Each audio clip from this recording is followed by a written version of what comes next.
17-year-old Lacy Kuehl is a driver, a musher, and a spokesperson for diabetes awareness.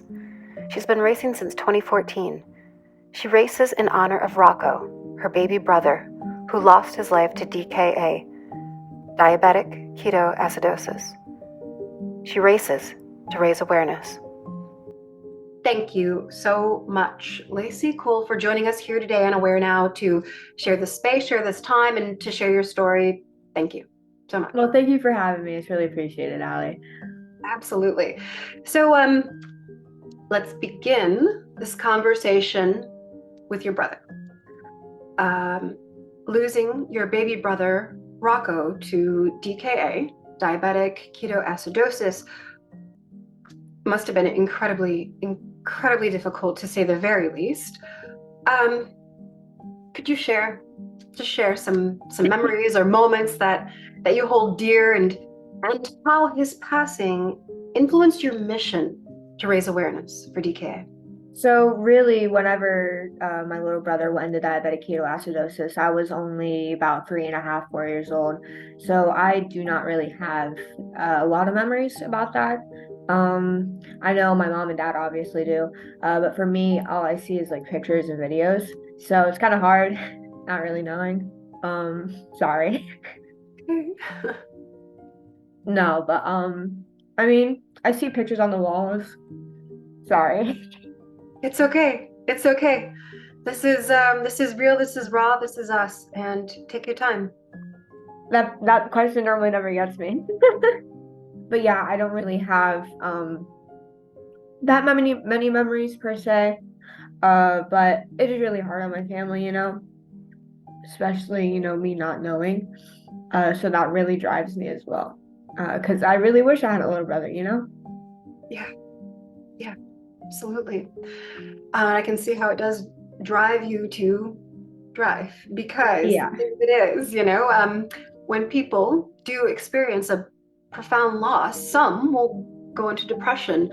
You, Lacy, got into a driver's seat instead.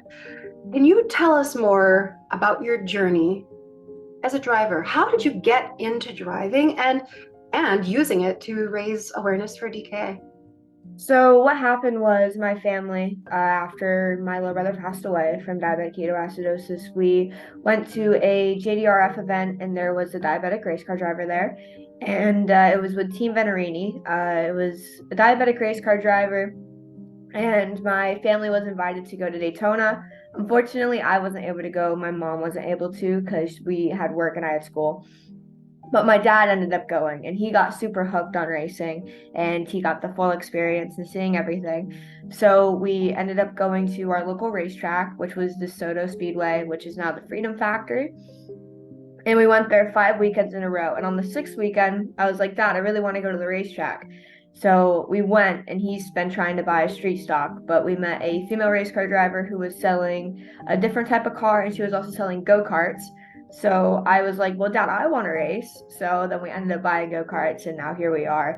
And we wanted to do it for a reason when it came to racing, to put that drive into something else. It was super hard for my dad on him after my little brother passed away as well. So he was like super angry, and he wanted to put his frustration into something else, maybe like a race car. So that's where it really all came together to help spread awareness of diabetes. Wow.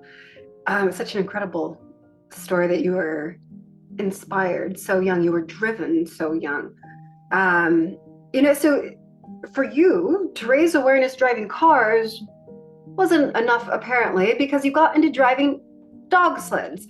Now, not just a driver, you are a musher. So the first time I've ever used that term, I didn't hear it until I just came to know you.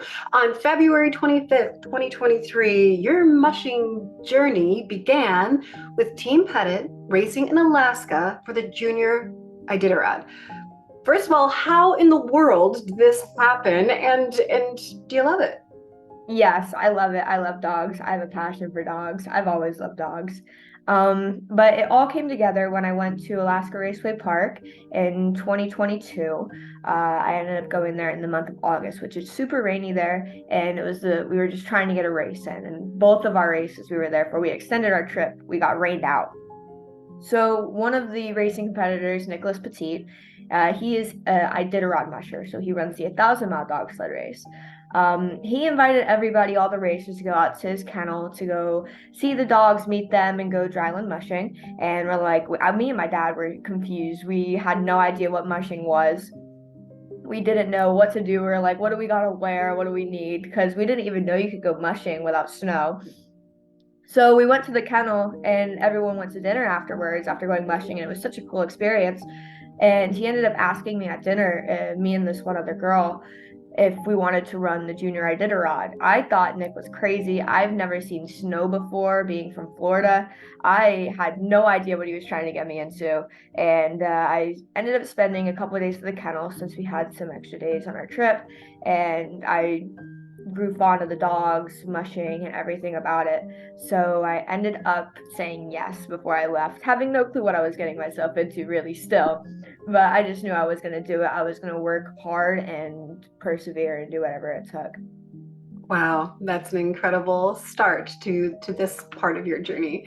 So let's talk a little bit about this in terms of a couple of guys, a couple of brothers, twin brothers actually, Nicholas and Christopher Pilamp produced Yes, Nick and Chris are awesome. We documentary, love them. right. So they produced this documentary about your journey entitled Driven, appropriately. Why was producing your story as a film important to you, and what is it that you hope people take away from it when they watch it? Honestly, it was truly an amazing experience to have Chris and Nick there to film the experience and get some behind the scenes action as well, and kind of how it all unfolded, for me especially. Chris and Nick are awesome. They're actually the ones who came up with the idea of putting this into a film so we can help get awareness out. So they're really the backbone to all of this. They're awesome. They've been with our charity drive for diabetes awareness for, I think it's about just going on a year now, maybe a year and a half, 2 years. But just putting it into a story to show like the perseverance, the story of how we all started with my little brother Rocco, Drive for Diabetes Awareness, and how everything's come together throughout the past 11 years. It really shows the true authenticity of what we do to help spread awareness of diabetes. Yeah, for sure. And so it's right that amplification of your story through a film. Let's talk advice here. Can you share some advice for parents and families who may not be familiar with diabetes, but want to be more informed about its symptoms and how they can take preventative measures? What advice do you have? Yeah, so definitely our one slogan with Drive for Diabetes Awareness is to check, don't guess. My little brother Rocco would still be here if they would have just checked him instead of guessing that he had the flu. So definitely, if you have any of the symptoms, a lot of the symptoms are super close to the flu. You have frequent urination, fatigue, sudden weight loss, fruity breath, vision changes. Those are just a few of the symptoms that we really try to put out there. So really just check, don't guess, get tested with your A1C about like once a year. That's all you need. It'll be able to tell you your past couple months on your blood glucose, and then you'll know if you're close to, on borderline diabetic. So that is some advice. Some more advice is to persevere for the families that do have to deal with diabetes on the daily. It is a struggle for families all over the world. Diabetes is becoming an epidemic. So really just keep your heads up, keep moving forward. Don't let diabetes stop you. You really have it going. Keep going. I love that advice. And I love don't guess, check, right? Check, don't guess. That's so because oftentimes, I mean, if again, it could have been prevented. Yes. Could have been prevented. And I think that's perhaps sometimes the hardest part of it, right?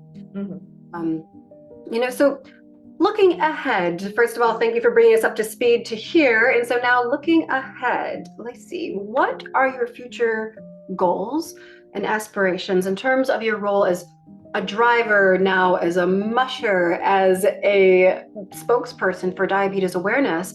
What are your goals and what do you hope to achieve in the coming years? So my future goals are to just keep moving forward with spreading diabetes awareness, really, getting it into higher platforms to more people around the world.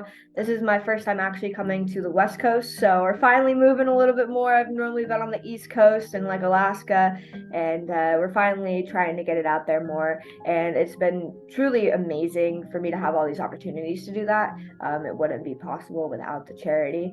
Um, but really, what I gotta say my goals are, I don't really have any goals. I mean, I love where I'm at right now, and I'm gonna see wherever it takes me on this journey. Um, but really, just spreading diabetes awareness to more and more people around the world. I know we haven't even hit even a quarter of the world yet, so the more people we can get to would be the better. Really, everybody. Yeah, that's the work you're doing is wonderful. Thank you so much for taking this time to share your story, to help us all become a bit more aware now. Thank you so much. Yes, thank you so much.